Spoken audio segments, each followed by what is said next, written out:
I'm Tom Luganbill, ESPN's National Recruiting Director. Remember the days when you gave up 300 yards on defense and you're firing coaches? Now you give up 400 and you can still win. Hey, and I'm David Green, former quarterback for the Georgia Bulldogs. What you saw last night, two outstanding quarterbacks in the fourth quarter dueling it out, and then ultimately Jameis Winston coming through with that final touchdown with less than a minute. I'm Charles Arbuckle, former UCLA Bruin. The Rose Bowl. How many times have we seen great games at the Rose Bowl? Now 2 of them we can talk about today. And I'm Matt Stinchcomb, former NFL and college offensive lineman, and I'm proud to say that I predicted that the SEC would not win the national championship because I thought it would be Oregon and Ohio State playing for it. Well, maybe 2014, but we're wrapping up the 2013 season right here on The Experts right now.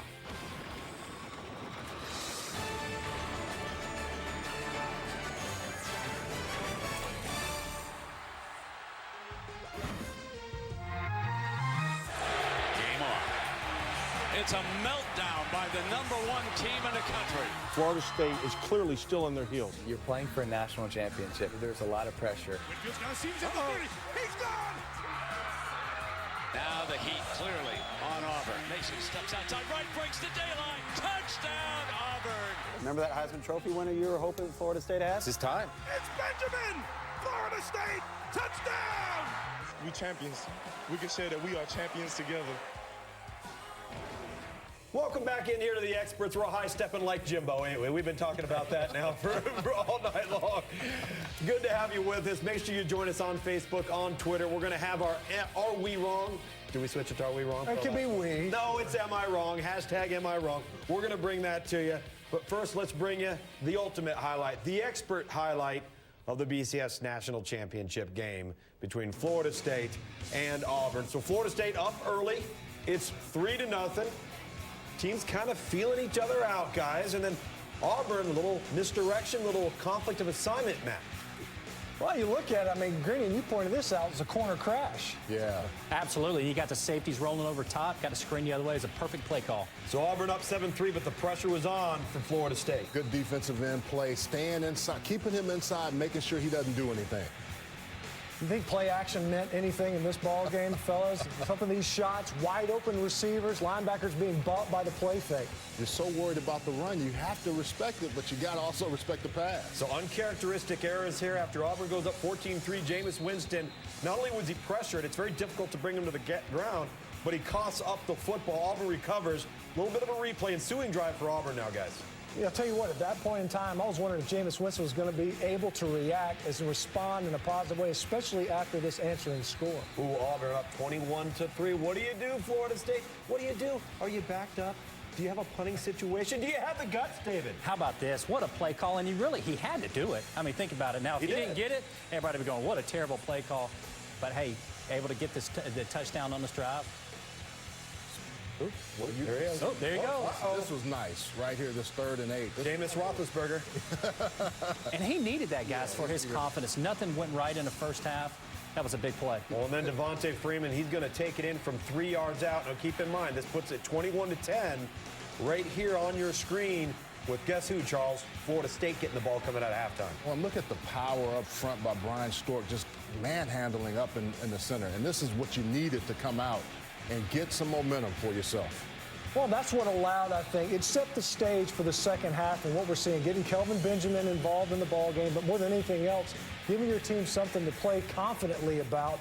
But it wasn't as if that Auburn defense was going to lay down, Phil. They played out lights out for 3 quarters. Dee Ford and the true freshman Carl Lawson were holy terrors off of the edge, forcing throws.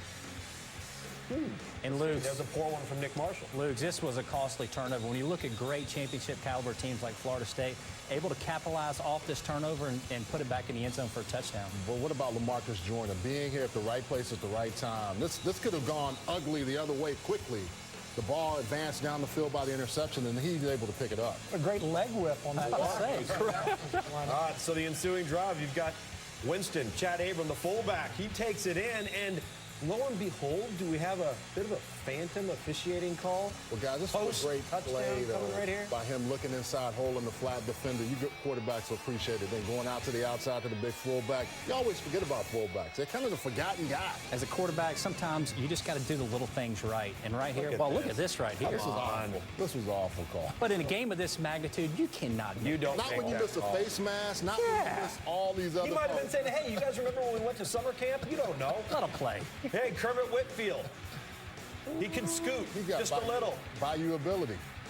Well, he's going to figure prominently in their offensive plans next year, but he might have had, we talk about special teams, the role the fake punt had for FSU's confidence, but this put them in the ball game more than anything else. Now, this was an answering score, a statement score, something that you expect from an Auburn team, but special teams proved to be the difficulty for them. So FSU up 27-24.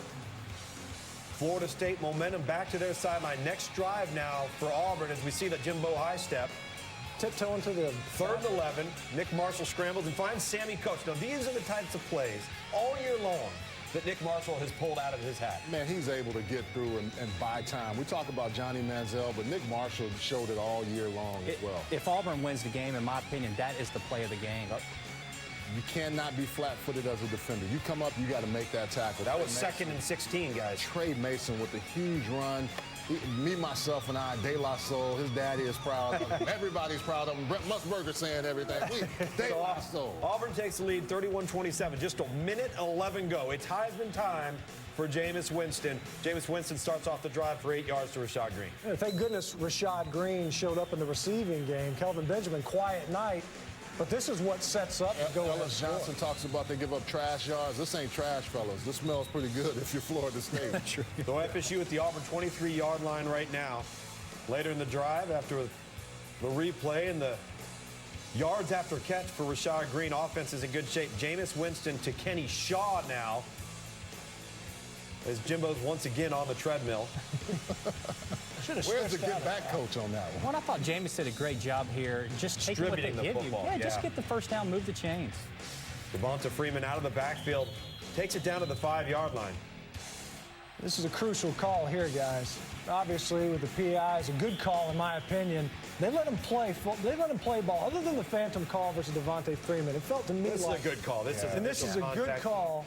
And the left hand around the hip is going to get you every time from the back jab or the headline. Jimbo thought the call was good. The play was not good. All right, so now 1st and goal off the play pass. Put it only where your guy can get it, David, right? Oh, and you got a 6'6" receiver. You got to make that play. But I tell you what, I really thought they were going to run the ball. But with only 13 seconds, you really can't blame them for throwing it. Well, they did have, I agree with you, they had a rundown at their disposal.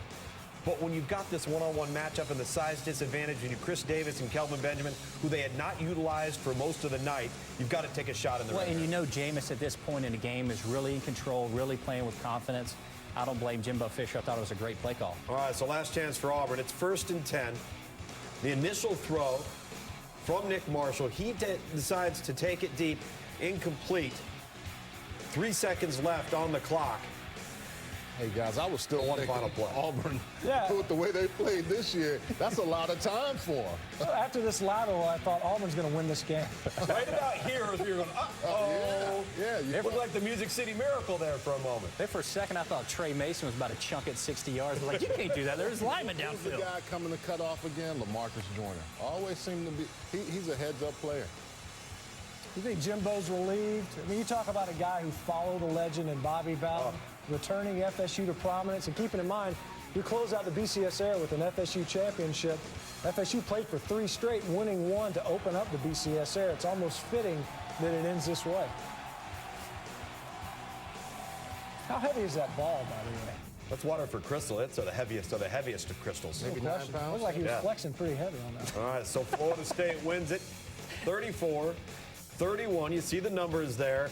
One of the games, and I know it's so cliched that you hate to see somebody lose, because both teams made enough plays, made enough errors to fall on either side of the scale. But you know what? Jimbo Fisher always believed the Seminoles could pull it off. I'm going to tell you something. I said this from day one at spring ball. These kids are special. This group never faltered. They wanted to be elite. They wanted to go to the top. And there is so much character in this group. Told them in the locker room, equaled the biggest turnaround in the history of college football, and they've been playing football for a long time. So there'll be a lot of great things and great memories. We were just on the brink of making it one of those magical seasons, but there's so many great things that we'll take. I was ready. I wanted to be in that situation because that's what great quarterbacks do. That's what the Tom Brady's, Peyton Manning's, Drew Brees, Cam Newton, that's what they do. I mean, any quarterback can go out there and perform when he's up 50-0 in the second quarter. I mean, that's what you're judged by, especially about your teammates. I'm pretty sure I got more respect for my teammates and the people around me on that last drive than I got the whole year. It's the best football game he played all year. And I tell you why. Because for 3 quarters, he was up and down. And he fought, and he fought. And just like any great player, some nights you don't have it.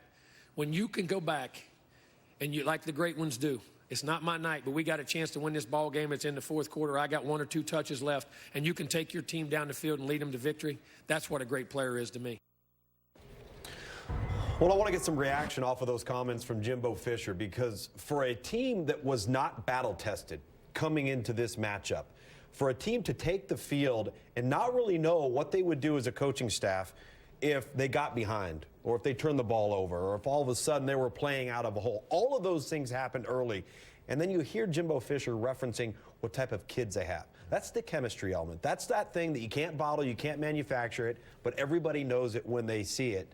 And at the critical moments of a ball game, that's when your chemistry comes through. Well, it's chemistry, it's character, it's competitiveness. I think the advantage that mental they have toughness. is absolutely. And when you look at what FSU, we can talk about margin of victory, and were they really battle tested? I don't know that they were throughout the course of this season. That's partly a function of how good they played or how well they played throughout the season. But let's also keep in mind, they face each other in practice. And that was something that they referenced, the 2-minute drill, where they're saying, you know how competitive it is on Thursdays when we're going up against our defense? And so that's one way. All the battles don't occur on Saturday. That's just when they're keeping score. You can compete during the week. That's when the coaches talk about, this is where the games are won and lost, is in our preparation. And I think that's what we saw on the field. Guys, I was thinking the same thing. You practice against the ones. You've been on great teams. You have as well. We all have. And when you have that, you are better because the guy across from you. Sure. I talked to LaMarcus Joyner at the ACC Media Day, and that was the one thing he was saying. You could see his reverence for Jameis Winston even then. It was fall camp. Yeah. He was saying, this guy's going to be special. He said, we're going to be special on defense. I don't know what's going to happen, but I know we're going to be competitive and we're going to play. And you could see what that looked like and why they played the way they played. And that's why I was impressed with that win. You get behind like that, you never know how you're going to react. But you know, if you get punched in the mouth, you better be ready to fight back. No, and I love, really, both teams dug deep in the 4th quarter. When you look at Nick Marshall, the play he made on 3rd and 11. Yeah. I mean, that's hard to do in practice, much less in a BCS championship game with everything on the line, making plays like Jameis Winston struggling early in the game, being able to come back, and the plays they made. You can tell they really, both teams had to dig deep to get the victory. I'll take one exception to what I heard, though. I will say this, is when Jameis Winston said, I wanted to be in that situation, I think he's the only one. Everybody else would have preferred a blowout, which is what they talked about going into that ball game. We're not looking like the rest of their games. That's exactly right. Let's just duplicate the other 13. It's easy to say in a post game after you won. With Steve Adazio last night, it was, they were behind 17-3. I will say this game reminded me of when we were young and street lights came on. You had to be home. You wish you had more time. You wish the lights would just have stayed on longer for Auburn, because they played a valiant game, Trey Mason. But it's one of those things where one person had to lose, or one team, and you just feel bad for them. But a great defining moment for Jameis. You know, when you looked at this game for Florida State, and it started off in a pretty good valley, and then it got a couple of peaks, and then they go to valleys. Most teams can't flip the switch, and I think that's what Jimbo Fisher was referring to with his quarterback. If you're having that type of day and you've put the ball on the ground, you've taken some sacks, you've made an ill-advised throw, things that have been uncharacteristic to your play to this point, how do you get back on track? And I think what it is, it's a prime example of Jameis Winston's mental capacity to forget the last play and move on to the next one, and don't get caught up dwelling on the negative, which is, everybody says it. David, it's so difficult to actually do it. Well, I thought Jimbo did a great job. The second series of the second half, he gave him some easy throws. A couple of hitches just to move the chains, where you feel like you can get, you just feel like you can get into the flow of the game. When you play in games of this magnitude, you know, the speed of the game is fast. It's hard to just get into the flow of the game. I thought Nick Marshall settled in a lot earlier than Jameis did, but once he was able to just settle down, he played excellent. You brought the nail on the head, and this touchdown pass you saw there was a prime example of being in that rhythm. When you have your receivers, big or small, coming back, showing numbers, quarterbacks love that. How do you play catch? You see each other, and that's exactly what Jimbo got out of him in that second drive you were talking about, and set it up so his rhythm was there. And by the time that touchdown passed, he looked inside and held that guy and then went to the outside. That was perfect. And you could tell a couple of throws he made, those out routes, those guys right in the flats, those are not the easiest throws to make if you're nervous. And I could tell in the second half. You're either going to one-hop him or you're going to sail him when he's throwing those things on the money, I could tell he was settled in his game. First half, remember the first incompletion of the game, he almost got a pick six. He wasn't settled in. Offensive line for Florida State improved too. I think they needed to because they started off very shakily. You know, I think the trenches for both teams, and Auburn deserves a lot of credit. They're 8 deep right now. They're rotating guys through. There's no drop off. Florida State, you can't say enough about Timmy Jernigan. Mario Edwards might have had his best game as a Florida State Seminole. Now he's only a true sophomore, but he showed up, I think, in a manner in which many people wouldn't have expected him to, and it made a significant difference. Guys, I'll say something also. Timmy Jernigan was tired. If you go out and play in California. You know when they got him out of the game? Yes, the smog. I was thinking, give him some oxygen, because that smog sometimes. UCLA smog? Oh, well, I mean, out in so Pasadena, that's why their pants are that but color. I'm going to tell you, we played Arizona a couple of years out at UCLA, and they could not take it. They were beating us 18-0, and we came storming back. Well, big guys struggle the most, and people don't realize sometimes that smog effect will get Well, it was interesting because Gus Malzahn, when Timmy Jernigan went to the sideline, Gus Malzahn pound it, boy. Pound it to the interior. Well, Luke's and Stinch and I were talking about this earlier, talking about Mario Edwards. I mean, the time he's the guy they're reading on a read option. Absolutely. He takes the dive and then tackles Marshall going out of bounds. I know. I don't think the average fan doesn't realize how fast and how that only happens like in Madden. I mean, when you're playing video games, guys don't play both. That's right. You don't play both of those guys. We saw it happen. LaMarcus Joyner did the same thing. It's pretty impressive. All right, well, the BCS is in the book, so what do we rely upon now? We rely upon the final AP top 10 rankings for the 2013, albeit it is the 2014 year now. So Florida State, of course, ends number 1, Auburn at number 2. And then what a great slate of BCS bowl games that brought us the likes of a victorious Michigan State, a victorious Missouri, a South Carolina, Oklahoma, stunning Alabama, and Clemson as well in the Orange Bowl over Ohio State. Some great games to lead us to this final poll, guys. I'll tell you what, look at UCF sitting at number 10. They narrowly lost to South Carolina. To me, you're talking about, and this is part of the problem, I think, with the exit of the BCS is you may have never seen a UCF-Baylor matchup, and for them to beat the Baylor Bears, that was a statement game. That's right. And how about Oklahoma finishing 6th? I was at the Texas-Oklahoma game midway through the season when Oklahoma was playing terrible. I know it. And then they come out in the Sugar Bowl and just absolutely manhandle Alabama. The quarterback. Exactly. Oh, yeah. Big improvement. All right, Jameis Winston, he completed a remarkable season with a comeback win over Auburn in the BCS National Championship game. Could it be one of the best seasons of all time for any player? And we know Jameis Winston will be back. He's not eligible. We'll look at some of the most notable college stars leaving and those choosing to come back to school as well. And we don't know what the future holds for Johnny Football. Should he stay or should he go? I think we can venture a guess what he's going to do. We'll discuss. Keep it here. It's The Experts Final Edition. It's 2014.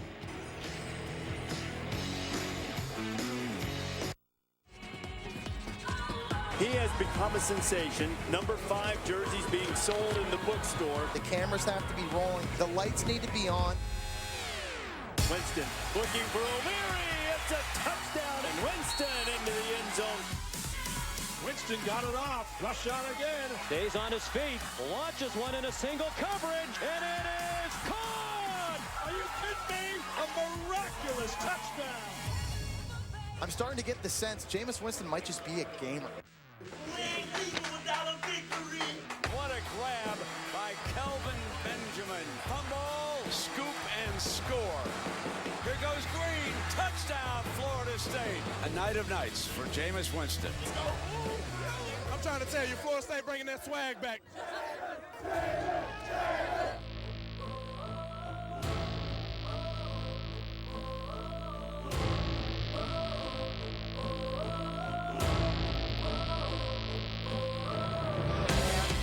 State, a perfect regular season.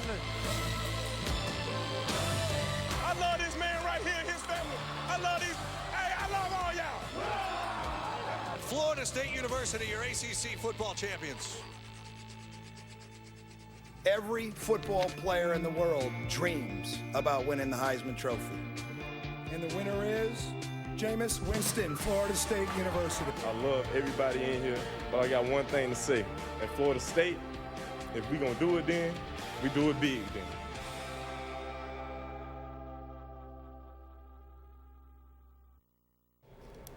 Well, things got even better in the BCS National Championship game as that throw right there culminated a comeback on a final drive to give Florida State the national championship. The final of the BCS era, Jimbo Fisher and crew victorious in Pasadena. If we take a look at the Heisman Trophy, undefeated, and a national title for Jameis Winston.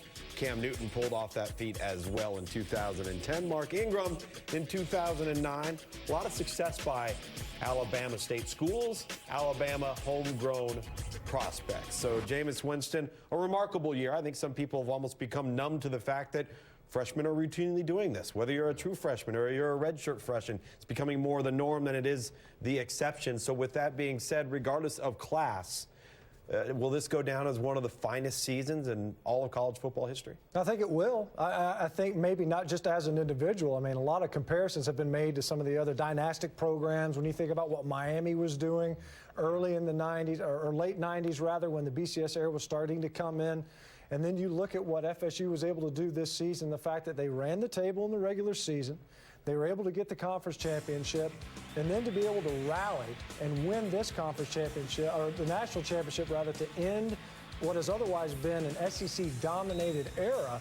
I think you can point to maybe one of the finest seasons we've ever seen compiled. Had a weak strength of schedule, one of the weakest we've seen in the BCS era, and at the same time, they were able to rally and come back when they've never really been in a game-time situation like they found themselves in the second half. Well, I agree. You know, to win every single game by at least 14 points, you know, one of the things we love about college football is it's so unpredictable. Right. I mean, they're amateurs. And so you can normally count on every team at least just imploding at least once a year, and they didn't do that.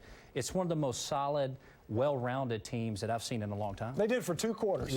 Yeah, but exactly. That was about it. But you mentioned the best season ever. I mean, Barry Sanders, you can talk about Vince Young. Manziel last year. Yeah. There's a bunch of guys that you can just throw in there. But I think if you look at a collective group and the way they finish, you got to put that right up there. The way that finished, I mean, from the long kickoff return to him throwing the ball at the very end, you don't see games end like that. And when you do, I think that just imprints in your mind how this team didn't maybe have the best strength of schedule, but they practice against the best every single day. Yeah. And it goes to show when they're at their best, there's nobody that can compete with them. Sure. When they're at their best.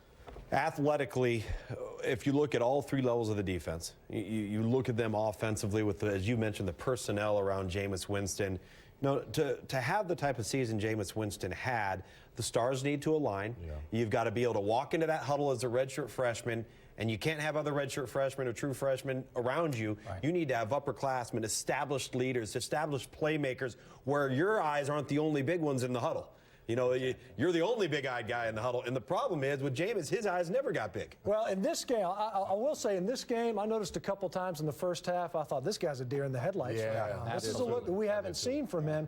And part of that is a function of, I think, the defense struggling early, which is not something he saw even at Clemson. They go on the road. We talk about a dynamic and dominating win by FSU, but they were spotted a short field and a defensive touchdown to open the football game. There's no reason for your eyes to get wide. You've really been spotted offensive opportunity. Wasn't the case in this ball game. Yeah. And really and truly, he was able to rally at such a young age and really still relatively inexperienced. One thing, too, you bring up a great point. 8 of 12 Auburn was in the first half on third down. The second half, 2 of 6. So a lot of that, what you saw, too, was some pressing. I could see Jameis Winston pressing and trying to do more things. And he was frustrated because he hadn't been frustrated before. So Telvin Smith, Terrence Smith, also LaMarcus Joyner, Jernigan, Edwards. Rashad Green. Yeah, I mean, Rashad Green, almost 50% of his passes went that way completion. So I think when you look at this team, you had to have other guys make big plays. Yeah. And I think they did, and that's one of the things that was impressive. Well, again, Jameis Winston, just a redshirt freshman. He'll be coming back for his redshirt sophomore season. So let's take a look at how Heisman Trophy winners fared after returning from a victorious Heisman campaign. We've seen Johnny Manziel. I think a lot of people questioned whether he'd have the type of year that he had. He had a sensational year. Mark Ingram, outside the top 10 with Alabama as far as the Heisman and the finish, outside the top 10 for Sam Bradford. So what lies ahead for Jameis Winston? Again, a Heisman Trophy, so many things have to fall in line. You have to have a little luck here. You have to have that right nationally broadcasted game at night versus a ranked opponent, preferably more than once. Did that happen this year for Jameis Winston in Florida State? Yes. So are you going to get all those stars to align again? And that's the question that nobody knows the answer to. Well, I think the key for him, what's his mindset going into next season? Because what I saw at the beginning of this game was a guy that looked like he felt like he had to play better than everyone in the country. It looked like he had the weight of the world on his shoulders in the first half. When he came in the second half, he said, we just settled down and played Florida State football. And I think when he settles down and he's just the guy leading the team, he's an excellent football player. You just can't think of yourself as, oh, I've got to go out and try to be the best player in the country. When you do that, it's way too much pressure for anyone. Alabama's done a very good job of plug and play, meaning guys leave, they keep plugging them in. They're gonna lose some folks here.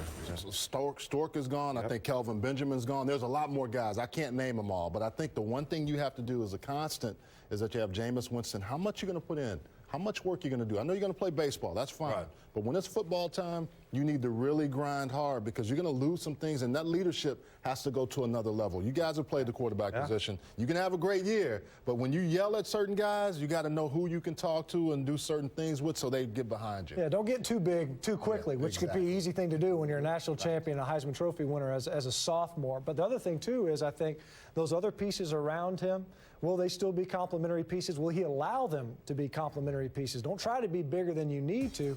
That was an issue in this ball game, I think. Not just Jameis Winston, but the game plan, feeling as if that they could do more than they absolutely needed to. Right. And it came back in the second half where we just need to play within ourselves, and they got right back into the ball game. I can tell you one thing, Florida State's not lacking for players. So even with their losses, and that's what Jimbo Fisher's done here. It's what he's done from the moment he became the full-time head coach, is he has built depth from the inside out. Offensive line, defensive line at quarterback. He's expanded it out to the skill, one of the most prominent skill positions. Corners, look at those corners. Ronald Darby. Even LaMarcus Joyner has played there a little bit. P.J. Williams had an interception last night. He's hit all the key premium positions, and each and every year they never skip that class. They're always loading corners, always loading defensive linemen and quarterbacks as well. Luke, you bring up a great point. Covering them a few years ago, that was the one thing he talked about. I have a plan here. We're going to do it, and hopefully it works out. I did about 3 or 4 games that year, and it was amazing to see what they looked like then to where they are now. All right, well, from one quarterback that won the Heisman Trophy, and we know he's got to return to school, to another that I think most people are anticipating and venturing a guess will not return to school. Just a junior, Johnny Manziel had a remarkable comeback against Duke in the Chick-fil-A Bowl. Guys, in my opinion, I don't know if I have ever seen a player single-handedly will a team to win a game that wasn't overly ready to play, did not play well. In fact, in many ways came out in the Chick-fil-A Bowl in very similar fashion to how Florida State came out in the national championship game. But you look at the numbers from a year ago to now for Johnny Manziel without as good a defensive football team around him. What's Johnny Manziel going to do? I think we all know what he's going to do. Should he do it? Well, you said you've never seen the guy do that before. Well, the only guy I've seen do that before recently, anyway, has been this guy. I mean, Johnny Manziel. Cam Newton He's will done it a couple of wins. times. Oh, it was 3 years ago, or 2 or 3 years ago. Oh, I'm sorry. I didn't know there was a stat. Years ago.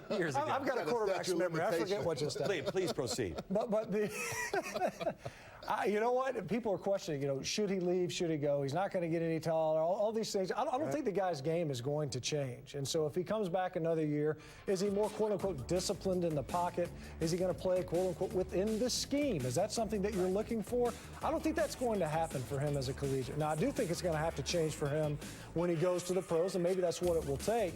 So all of that to say, I don't know what you come back for unless you want to risk injury. I don't know what it is that you're inviting if you come back. I agree with you, and I also think the NFL has changed somewhat, too. We're starting to see guys that have been in college go to the pros. You're starting to see Colin Kaepernicks of the world, some of these other guys that have some success. Russell Wilson, they're better. I mean, Russell Wilson is a better passer than Johnny Manziel. Johnny Manziel has a propensity.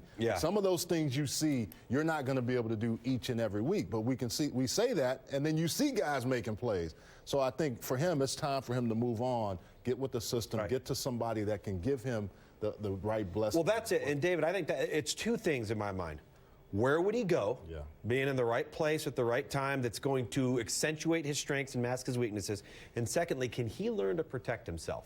Because that's one thing at the collegiate level. He's got that reckless abandon, that impulsive trait to make plays, lower the shoulder, dive forward.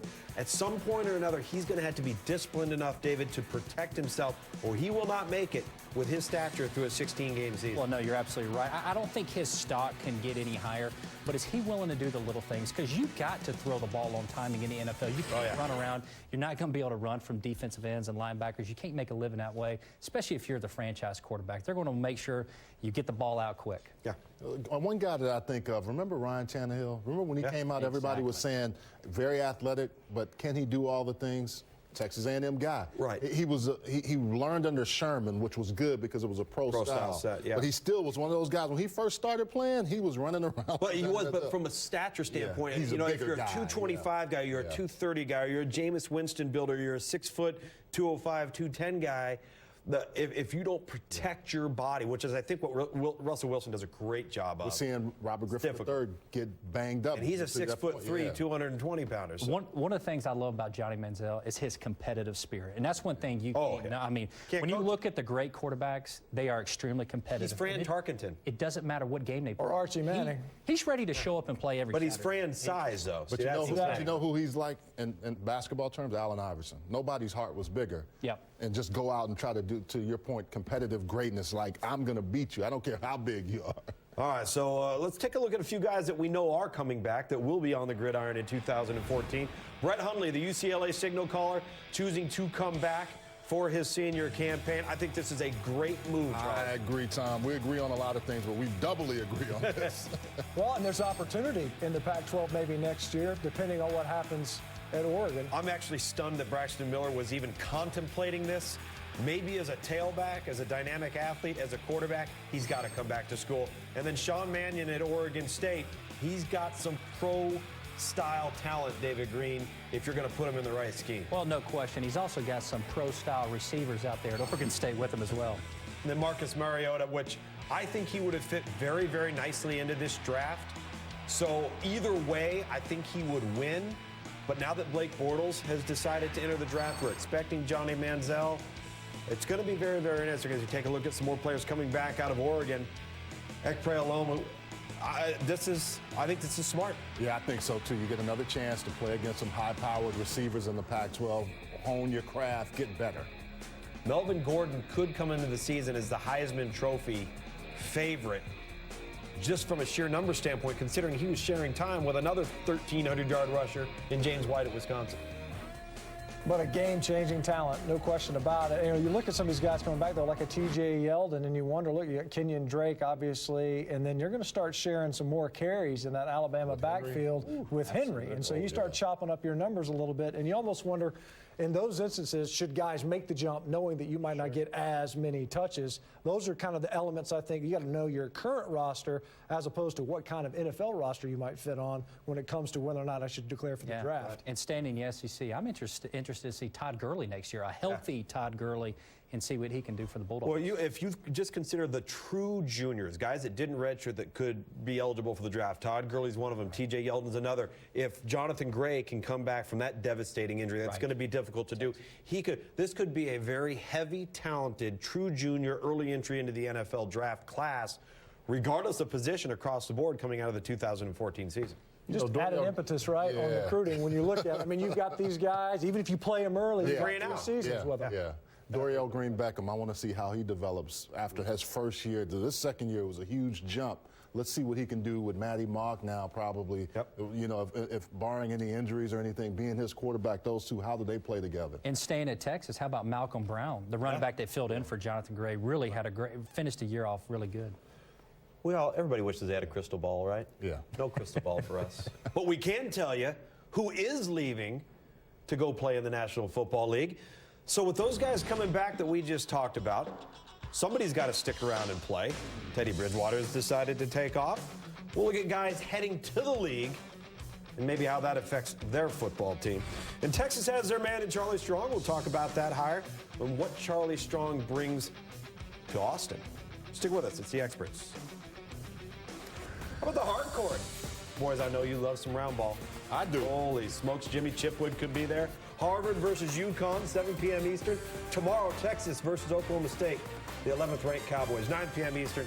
ESPNU, your home for college hoops. Welcome back into the experts here.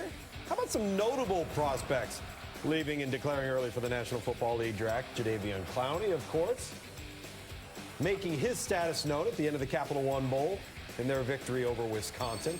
That was expected. Teddy Bridgewater, the Louisville quarterback, took some time to sit back, think it over, take some time. And I think he looked at what was not a very overly populated draft pool, and it was a smart move, as did Blake Bortles, David. Absolutely. We talk about Teddy Bridgewater first. He got better every single year, had a great bowl game against Miami. And how about Blake Bortles coming out and beating Baylor? Outstanding. Well, we know he's an intelligent quarterback. Have you seen his girlfriend? Sammy Watkins is fast, though. Very fast. I don't know what his girlfriend looks like, but he's a heck of a ball player on the football team. Hey, Sammy Watkins had about as good of an Orange Bowl audition for a National Football League draft as you possibly could. And then DeAnthony Thomas, the speedster from Oregon. Yeah, Where do you play him? Yeah, the coaches will find a place. Yeah. It's not like Eric Metcalf back in the day where they didn't know. They'll find a place for him. All right, Marquise Lee, some other notable players declaring early for the draft. Expected as well, Stephon Tuitt. You know, Mike Evans, interesting. He's probably going, I'm not going to get any faster. So my stock is what it is. Kadeem Carey, I think, is a guy whose stock could rise, kind of flew under the radar while having back-to-back phenomenal seasons. Yeah. And Lake Seastrunk, that one surprised you a little bit, Charles? A little bit, but I think Kadeem Carey I saw him play against Boston College in the Advocare Bowl, and I thought, man, he's ready to get out of here. You don't want to. And I think with Lake Seastrunk also, when you play running back, you only have so many hits. Mm-hmm. And I think those guys think about it and say, you know. So many carries. Yeah, well, how many is he worried about at Baylor? Yeah. I mean, the guy's not getting like 50 carries a game. Yeah. Well, he's waiting for his mileage on the chassis to come a little later. Is that what he's doing? Yeah, that's what he's doing. Yeah. Any surprises? Anybody you guys look at and say, oh, I don't know, he could have needed another year of seasoning, or maybe some of you say that guy's a no-brainer. He's gonna. Well, I think Mike Evans at Texas A&M is one, especially if Johnny Manziel leaves. Right. You've got to leave because your stock couldn't go anywhere but down. He made a preemptive strike. That's right. That's right. Yeah, maybe one beget the other. It's like, are you staying? No, I'm gone. Well, I'm gone too. I mean, when you look at it too, he was the safety valve, right? And so this whole season, part of his numbers is a function of Johnny doesn't know where to go with the ball. I'm just going to throw it high into the sideline. I hope Mike's around, and he often was. That's a big physical specimen, though. To your point, he doesn't have to be the fastest guy because as physical as he is and his stature alone, that makes him open. It could be Alshon Jeffrey. I mean, he's running with rocks in his pockets. But he's faster than Alshon. And but sometimes it was just crazy to watch him during the game because you see him long stride and nobody would catch him. He's gallant. Nobody can touch him. I'll tell you one guy I think is a no-brainer, and that's Marquise Lee. Yeah. Unbelievable talent. Naturally fluid, explosive. And if there's a better, more physical specimen in this draft than Sammy Watkins, I'd like to see him because you're combining size, explosiveness, top-end speed, and versatility in the return game. I think he's a difference maker. He could have been a first-round draft choice after his freshman year. And what he did to that Ohio State defense, unbelievable on that big stage. They tried to put Von Bell, the true freshman, over the slot. Yeah, not going to happen. Yeah, that was a mismatch. Aggressive. A significant mismatch. All right, Charlie Strong at Texas. Took a while for the Longhorns to get this one in play. But Charlie Strong, 4 years at the University of Louisville, introduces the new head coach of the Texas Longhorns. Charles, you were mentioning Vance Bedford, his defensive coordinator, a Texas alum. Yep. You have yet to confirm the staff hirings or the goings-on there. And I think if you're Texas, if you're Charlie Strong, you also know you got to get some Texas guys, but you also have to change the culture, as you know, Tom. Mm-hmm. I mean, you know, and David, you being around that program, there's, as much as I love Mac Brown, I think there's a change. It's kind of gotten a little stale. The players, that is, you know, and they're not listening to what he's saying. They're not paying attention to him. It's an interesting dynamic because you got to change the culture, but you got to embrace the tradition and everything as well there, because there's a lot of politics, a lot of boosters. You've got the ESPN Longhorn Network there, so there's so much more outside of X's and O's that you're used to at any other program. You know, and I say this to some degree in defense of Mac Brown, just as I would for a Tommy Tuberville that was 10 years at Auburn. at some point or another, whether you like it or not, you're a victim of your own success. Complacency sets in, particularly amongst the masses that aren't living that world each and every day. My question here, and it's not a reflection or an indictment of this hire, is Texas blundered this from the get-go, because if you're going to make this move, how do you not have Charlie Strong or whoever it is in the next room holding a microphone ready to take the press conference? Because what this allowed the likes of Jimmy Sexton to do, per se, was make Jimmy Jimbo Sexton more being money. the agent that represents virtually every Jimbo, primary head coach. Spurrier, Gus Malzahn, Nick Saban. He allowed them all to get pay raises, which in turn reflected negatively upon Texas by it looking like, well, I'd rather stay at my place and go to Texas. That was bad for the University of Texas. You bring up a great point, because they had so much going on. DeLoss Dodds leaving, Steve Patterson coming over. Usually most ADs have a drawer where we can say an iPad with a short list. Sure. They got a short list of people. And the people they were naming were the guys that you kind of thought, Jim Moore, you know, disciplinarian, hardcore kind of guy. Jimbo Fisher, as nice a guy as he is in interviews, he will get on those players. Charlie Strong, similar kind of people. Mac Brown is a different guy. He is very good at really doing everything for that program out in front. But the one thing that Charlie Strong has done at Louisville, and he's done at Florida, he's done at South Carolina, is develop players. Texas has not done a very good job, in my opinion, lately, of developing the players once they get them there. Well, I'll tell you part of it, too, and this is what I've heard about Charlie Strong, is that the guy's an excellent recruiter. And when the fact that you were in the state of Texas, and the fact that he was at Louisville recruiting Florida kids to come play at Louisville, Teddy Bridgewater went off in Miami and blew up. You don't need to go to Florida anymore, Charlie. You just stick around in Texas, and you farm right there in your backyard. But here's the key to that, and I think this is the challenge, and it would be for any coach, not just Charlie Strong at Texas. Because you're Texas, you are expected to go after this guy, be in the lead for this guy. Well, regardless of what somebody else says about a player, and that player is a 5-star or 4-star, and he's the best guy in the state, so on and so forth, the pressure can become so intense to sign that guy, regardless of whether or not that player is the right player. And in case in point is Art Briles at Baylor. He has the luxury of recruiting under the radar, not worrying about what fan bases or alumni or the boosters or the money people say, so he can go out and get a Tevin Reese. And he can go out and get a Terrence Williams. And he can get guys that nobody was really recruiting because nobody cared. But then he develops them. So can Charlie Strong and that staff be strong enough to say, guys, I don't care how it was done here before. I know we're Texas. We're going to be able to get the guys we want, but that's what it should be about. The guys we want.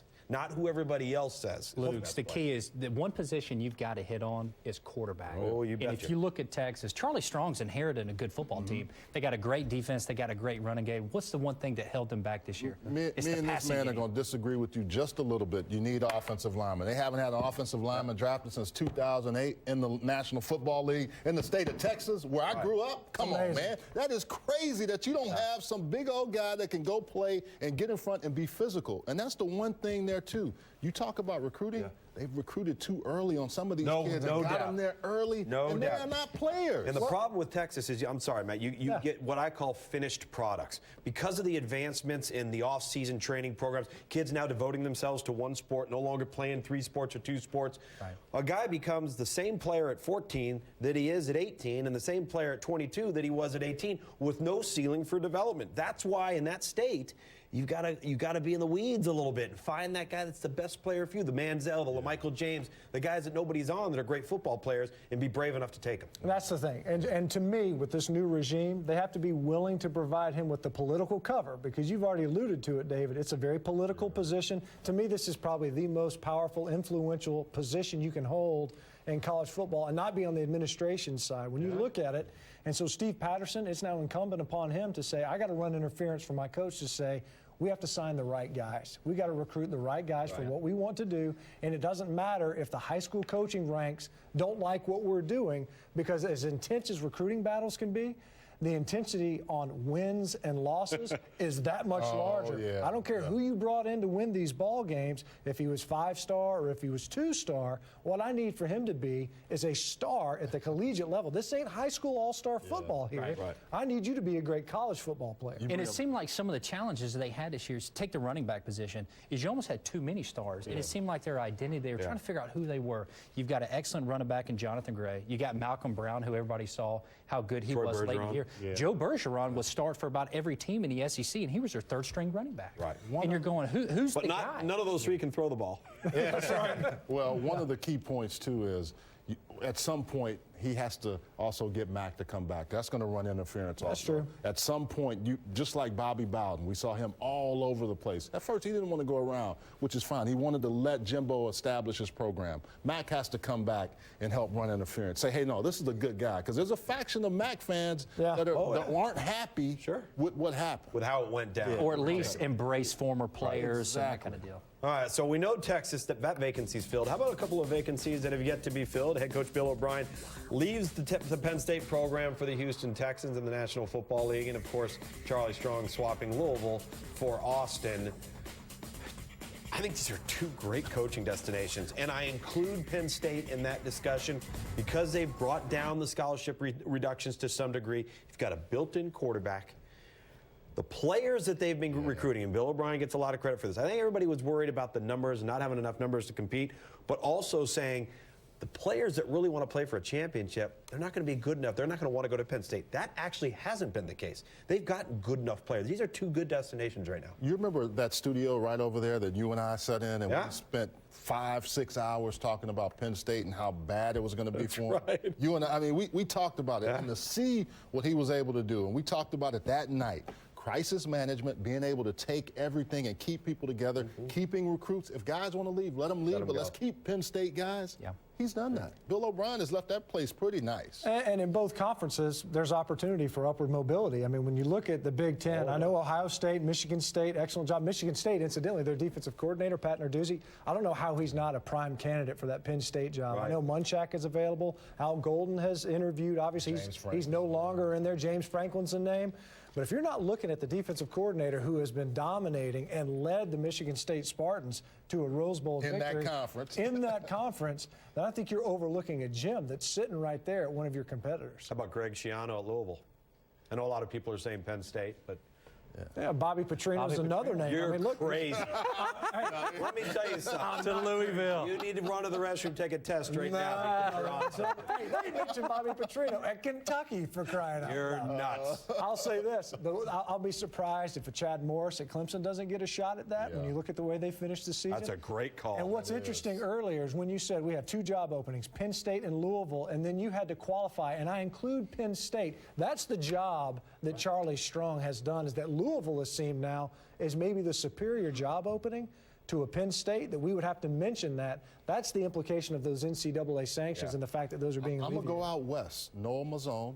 The UCLA. And also the defensive coordinator, Derek Mason, up at Stanford. Those guys are mentioned, and they're starting to get some look because of where they've been in their staff. No, going back to Chad Morris real quick, the one thing about Chad Morris where I think he's been very smart is because he's been a hot name, and the last 2 years his name's been brought up, he hasn't done created the fatal mistake of taking the wrong job. Yep. So if there is that opportunity where you have an inherent infrastructure and you've got some wins and some tradition and it's already established, that's the job you take. Well, the one thing we know about coordinators, all you got to do is just be around success. The more you're around success, your price tag goes up. All right, how about some notes from around campus as we conclude the season, fresh off the BCS National Championship game? You think the Texas Longhorn program isn't not only the most valuable in the eyes of other prospective coaches and players, but financially as well? Bob Stoops, his name seems to come up each and every offseason as a candidate for open National Football League jobs. And then Terrence West out of Townsend will declare early for the NFL draft, rushed for over 2,500 yards and 42 touchdowns a year ago. All right, when we come back, we're going to take another look at the BCS National Championship and what might have cost Auburn the football game. Both teams made their fair share of plays and critical errors as well. Plus, the SEC's dominance of college football, is it coming to an end? That's going to be in our Am I Wrong segment. These guys will tell me, as I'm sure you will, on Twitter. That's where we want you to join us. Keep it right here on The Experts.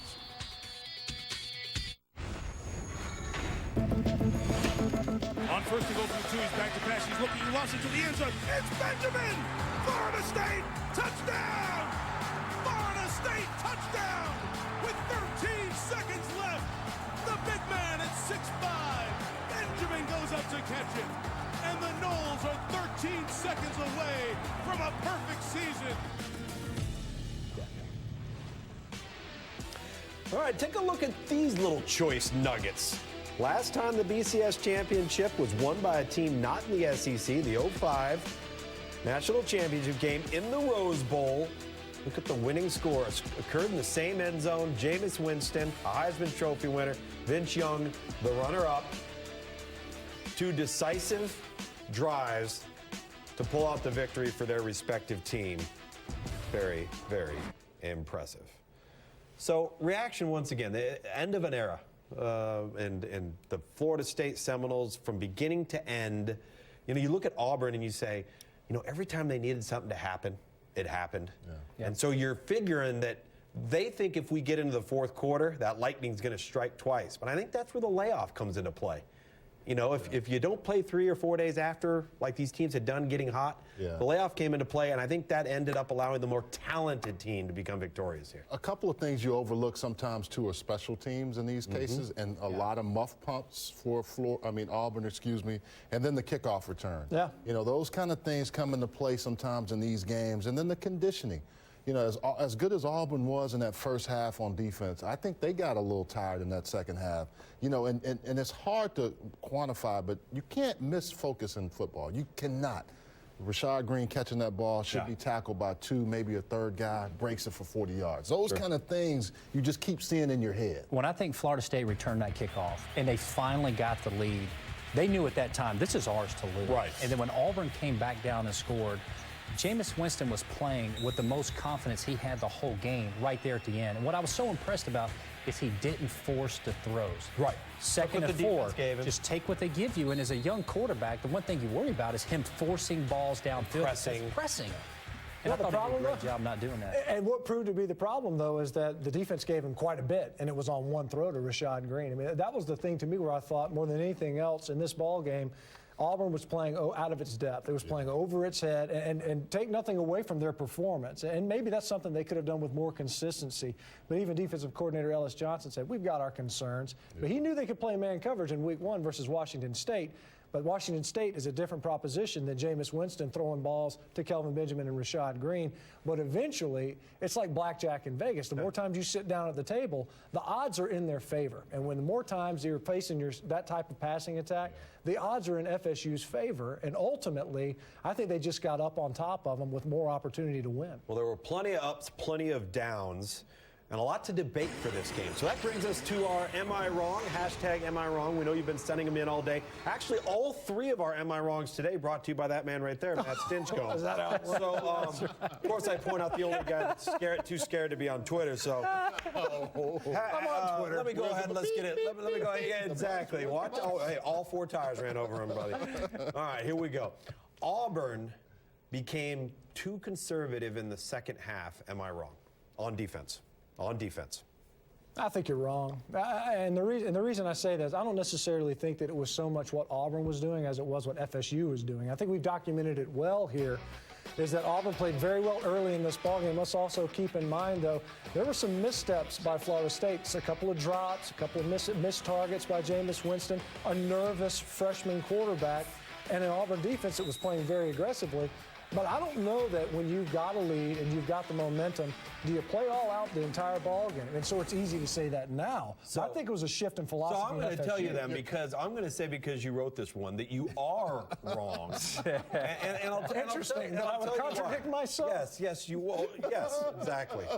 Follow along at home. I think you're wrong too. No, go ahead. You okay. Pipe down. Go ahead. I think you're kind of wrong. If you are kind of wrong. If you look at the first 2 quarters of the game, Auburn's front, they were getting up and they're sugaring into the gaps. Linebackers walking in here, walking in there, corners coming off the edge, trying to create confusion as Florida State was setting the pass protection. They had no fear on the perimeter. They weren't scared of Rashad Green. They were not scared of Kelvin Benjamin.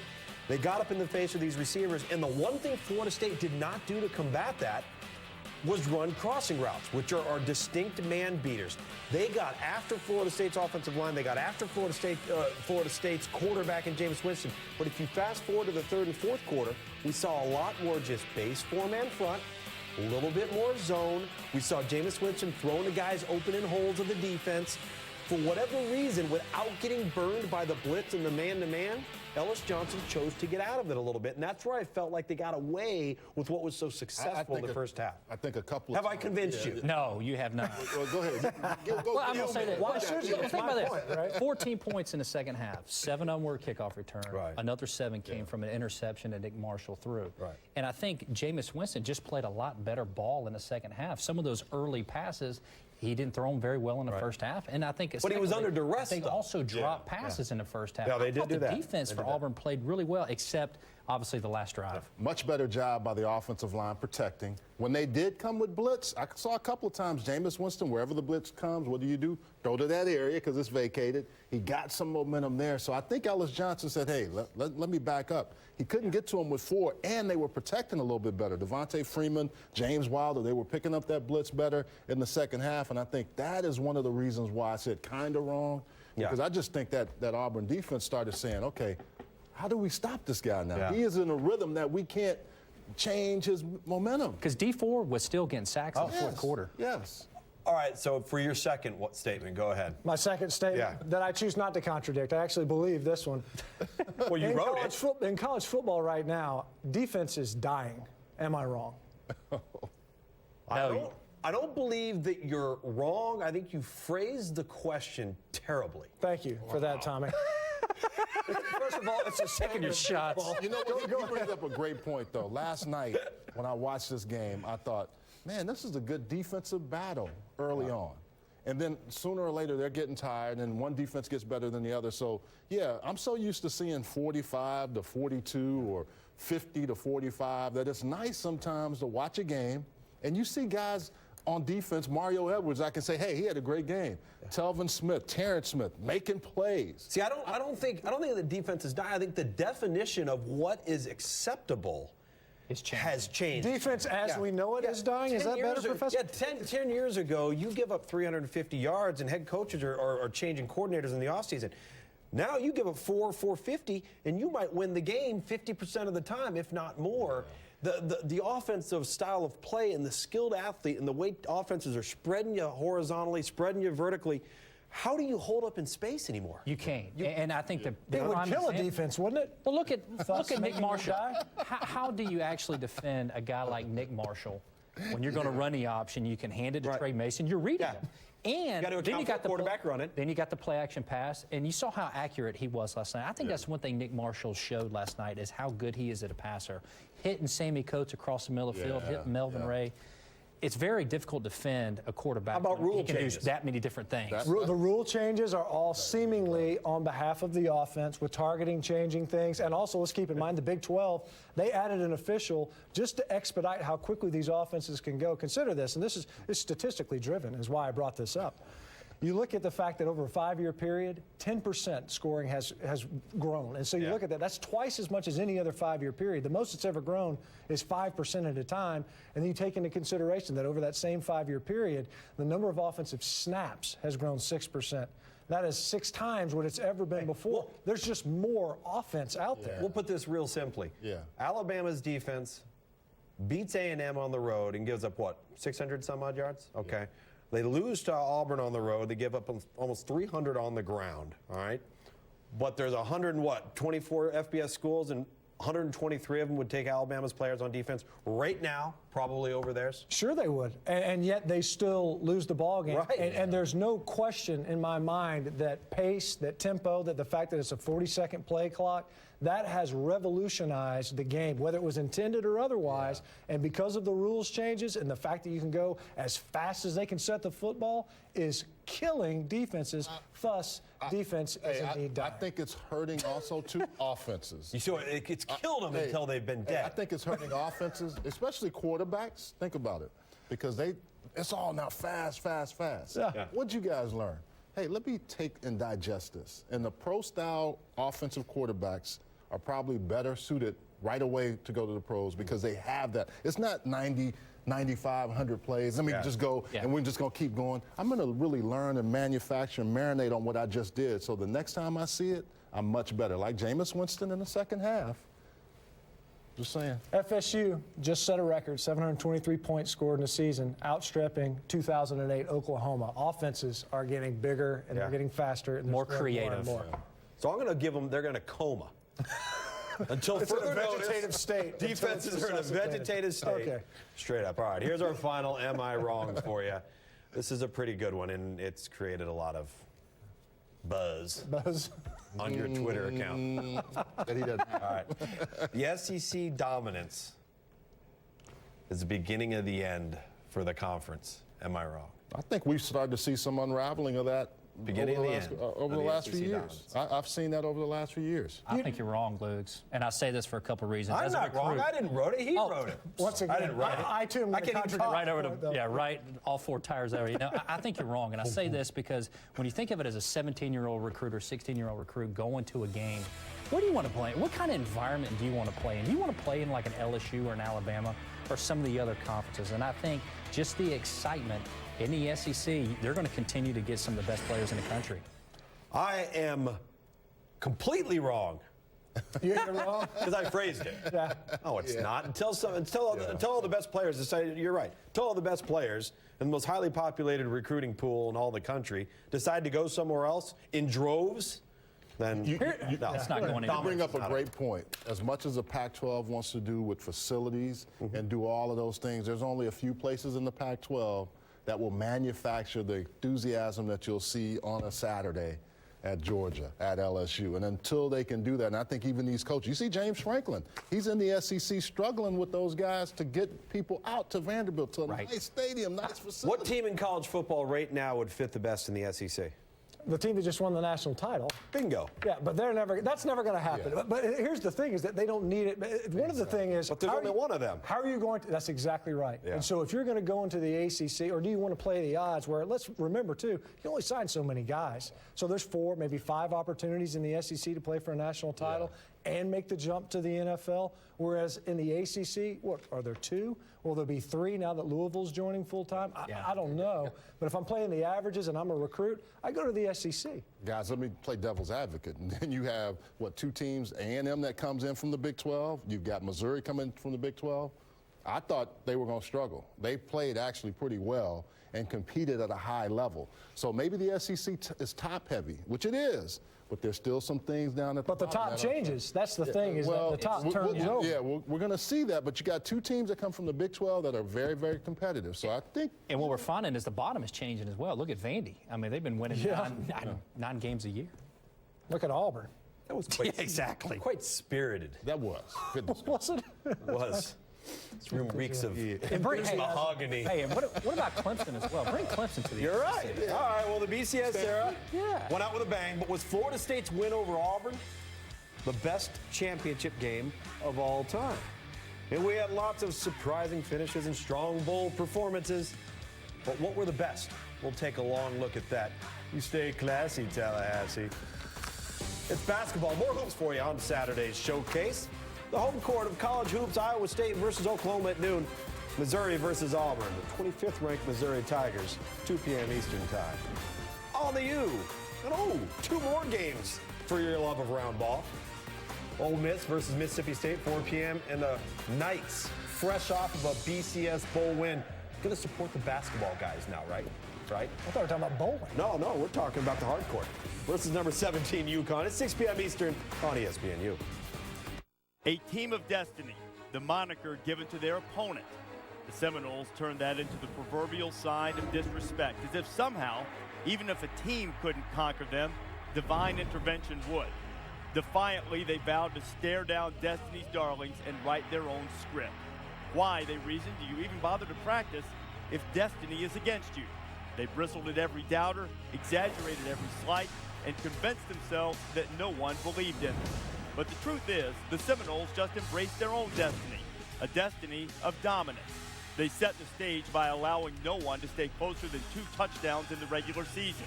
Florida State hadn't trailed in more than 9.5 hours of playing time coming into the title tilt. All that was left to write was the final chapter in a season of dominance. That chapter seemed far-fetched in the preseason. After all, the Seminoles had lost 11 draft picks, had to replace 6 coaches. But what the Noles might have lacked in starting experience, they more than compensated for with pure skill. Florida State, if we gonna do it then, We do it big. Invigorated by a transcendent redshirt freshman who evaded the rush, escaped trouble on and off the field, and eviscerated defenses with uncanny precision, the Noles began to feel invincible. Jameis Winston moved the football while Jimbo Fisher moved pieces. A dormant talent morphed into a dominant freak. A hard-hitting safety turned out to be more fierce, exploding into space as a running back. And when a linebacker put his hand in the dirt, the defense transformed into a blinding band of ill-tempered ball hawks. It all fit together to build a juggernaut. Over the last 7 years, the rest of college football developed a severe case of SEC fatigue. Florida State didn't waste time resenting the SEC's trophy case full of crystal footballs. The Seminoles plotted to take one of their own. They believed that they would be the group to restore Florida State to glory. While many outside the SEC might thank the Noles for quieting the SEC bravado, that might not last long. The start of the BCS era, it was the Seminoles who defined excellence, bullied opponents, and regularly made the championship game. And as the curtain drops on the BCS era, Florida State is finally back. Destiny fulfilled, this team of Seminoles unconquered. Well, sweet it is back here on The Experts. Time for our quick hits. We're going to put 40 seconds on the clock for you. Got the play clock rolling. We're not up tempo. We're going to go ahead and settle it down here. We're going to huddle, catch my breath. Here we go. First question.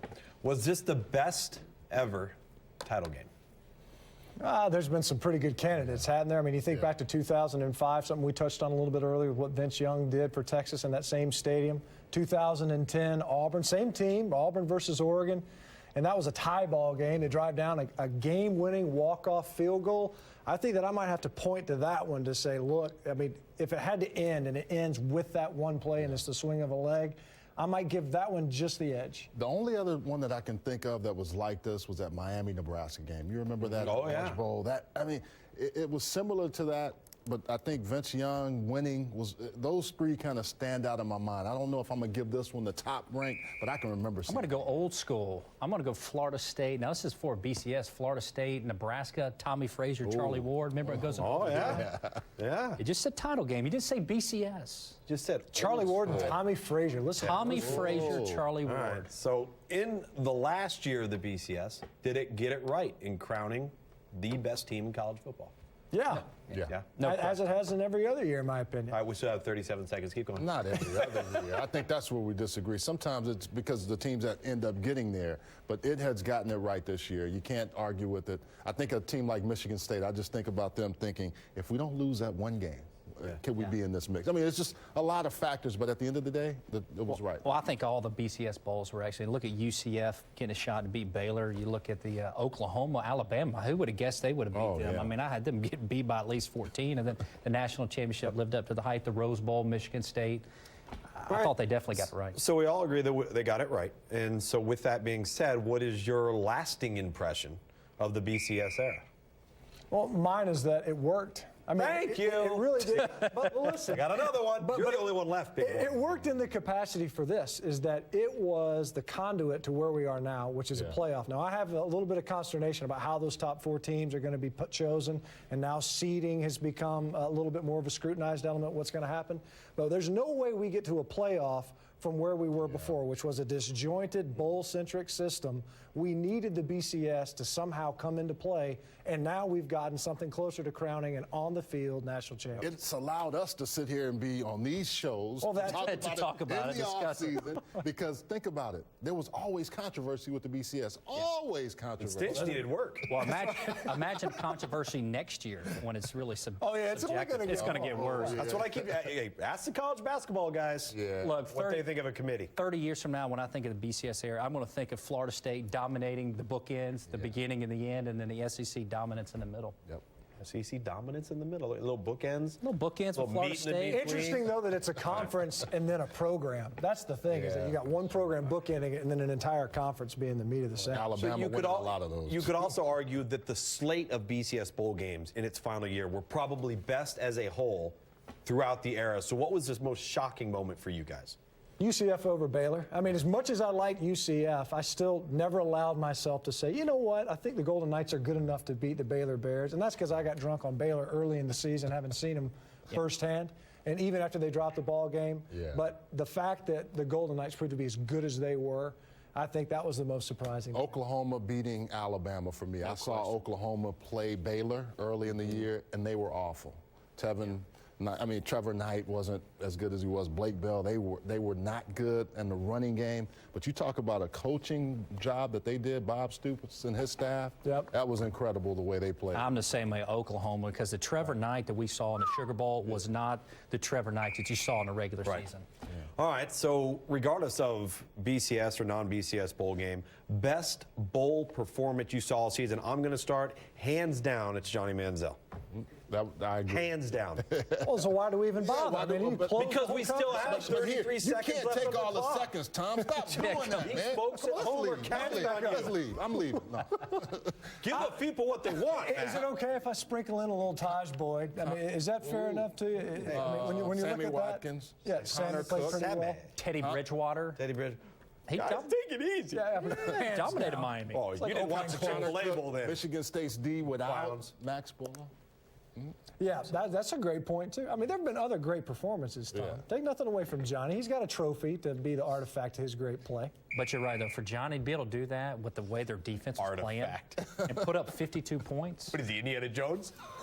And think about Duke, thinking they were at the precipice of winning a bowl game like that. All the things they went through this year. That was a great performance by Johnny. All right, well, with the national championship, Florida State obviously owned this season. So when we come back, we're going to forecast next season. It's never too early for that, right? Some changes, some things to look for. Don't go anywhere. We're going to have something for you. And then coming up tonight on the U, it's Super Tuesday. Georgia Tech versus number 16 Duke, the Blue Devils at 7 p.m. Eastern Time. And then Vanderbilt versus Alabama out of the SEC, 9 p.m. Eastern on ESPNU. Stay with us. A perfect ending to an imperfect system. The final performance of the BCS era takes place in the venerable Rose Bowl in Pasadena, California. Trying to run away. He fumbled the football. Tiger ball. He did panic.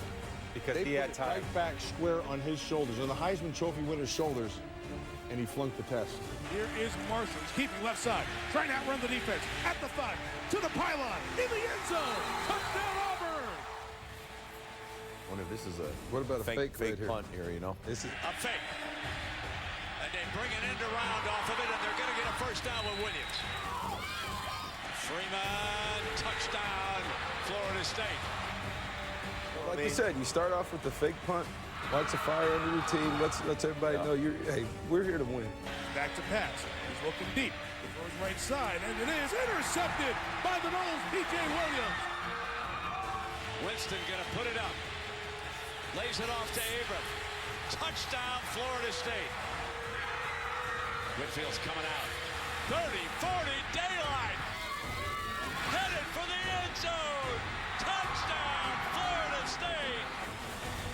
Untouched. No lane integrity, boys. Untouched. Touchdown, Auburn. Not quite yet out of miracles. He's not the only guy who's done that too this year. Yeah. He's had some tremendous runs. Remember that Heisman Trophy winner you were hoping Florida State has? It's his time. It's right now. 17 seconds, I formation. Here's the snap. Winston rolling right, throws the pass to the end. It's caught! It's caught! It's caught! Touchdown FSU! Kelvin Benjamin! Noles retake the lead. Heisman Trophy moment. Wow. For a national champion. Wow. Game over. Noles are the champions of college football. FSU 34, Auburn 31, and the SEC reign of victories of the BCS comes to an abrupt halt. We trust you thoroughly enjoyed the BCS National Championship game, and as part of our BCS Megacast, we trust you'll also enjoy a different perspective. It's BCS Film Room. Myself, Chris Spielman, Paul Christoph Pitt, Kevin Sumlin of Texas A&M, as well as Steve Adazio and Matt Millen. We're going to give you a different perspective. And then if you want to order a national championship shirt, take a close look at those T-shirts up on the Florida State Seminole website. Just be glad you didn't do it this morning. You might have the score wrong. Attention to detail on the field, apparently not throughout the entire athletic department. At least with eye black, you can take it off like the young lady that had it in the stands that was an FSU fan. All right, so what happens when you're working at like 2:30 in the morning? You make errors like that. All right, well, let's pull out our crystal ball here as we forecast next season for 2014. We've got a playoff system coming into play, a lot of high-profile players departing from college football. What's something you're looking forward to? Maybe something you'd like to see changed or enhanced or improved, or maybe a team you're looking for? Well, I'll tell you what I think we're going to see, and I'm looking forward to it because I enjoyed it so much this year, is almost the exact same players except in an expanded format this year. I think it's going to look a lot like what it looked this season, except I think Oklahoma is going to play a much more prominent role at the end of the season. I think they're poised to kind of reemerge as an elite football team.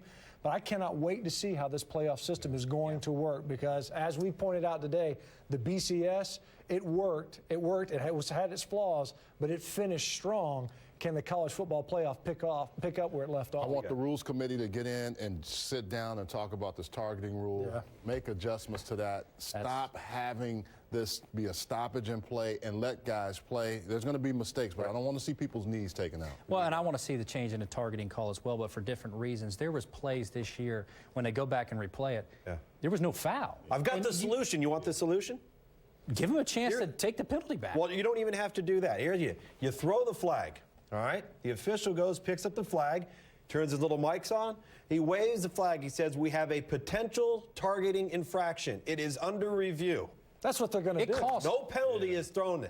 You review it, and then you levy the penalty. That way, if it is a penalty, as you mentioned, the player gets ejected. If it's not a penalty, you have no 15 yards and the player stays in the game. Is it that hard? Luke, it costs some ball games. It's not. They've got to do something to address it. The SEC conference has already been talking about it. They're going to take a look at it. Well, we've got an entire offseason to pontificate, prognosticate, and generally miss the great game that is college football. We hope you've enjoyed the experts. We've enjoyed bringing it to you here on ESPNU. Have a great offseason. We'll see you around the bend. You are looking live at one of the most iconic scenes on the American sporting calendar, the Rose Bowl in Pasadena, California. How about that for the youngster? Ellsworth elevates a green eruption at the Rose Bowl. We're 13-1 football team. We're in the Rose Bowl. It can't get much better than that. Beautiful night in the Valley of the Sun. Central Florida and Baylor. Bortles has another crease. Touchdown, Central Florida. There's not many people outside of us that believe we had a chance, but we did, and I think we showed the country what UCF football is about. The 2014 All-State Sugar Bowl, Alabama and Oklahoma. Knight's going to go long down the sideline. Oh, what a catch. Touchdown. You know, we've been battling the underdog story all year long. To come out here and show the world that, you know, the Sooners are back, it's really something special. Ohio State and Clemson in the 80th Discover Orange Bowl. To the end zone he goes. Where Sammy is. That's a touchdown. We are the first team from the state of South Carolina to ever win a BCS game. Guys, congratulations on making it to the BCS championship game. And he walks in. Auburn could perhaps blow Florida State out. A fake. And let's see if that gives his team a lift. 30, 40, daylight. Touchdown, Florida State. Breaks the daylight. Touchdown, Auburn. Not quite yet out of miracles. Throw it. End zone. Touchdown, Florida State. Florida State rules the BCS.